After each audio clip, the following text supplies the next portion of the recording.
এদিকে আপুদের বাড়িতে অনুষ্ঠানের পরের দিন পিঠা বানানো হচ্ছে। সাধারণত আমাদের এলাকাতে অনুষ্ঠানের পরের দিন পিঠা বানিয়ে যে সকল মেহমান থাকেন বাড়িতে তাদেরকে খাওয়ানো হয়ে থাকে। এখানে আমার মাওইমা অর্থাৎ আমার আপুর শাশুড়ি, আমাদের আঞ্চলিক ভাষায় আপুর শাশুড়িকে মাওইমা বলা হয়।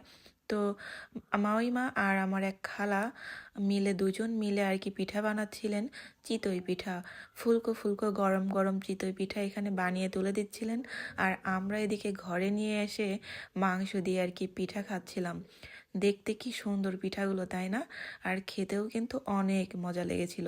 কেন জানি আজকের এই পিঠাগুলো আমার অনেক বেশি মজা লেগেছিল খেতে। কেন জানি না এত মজা লেগেছে খেতে।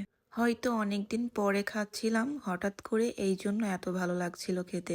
তবে পিঠাগুলো এত সফট হয়েছিল, মুখের মধ্যে দিলেই অন্যরকম একটা স্বাদ পাওয়া যাচ্ছিল।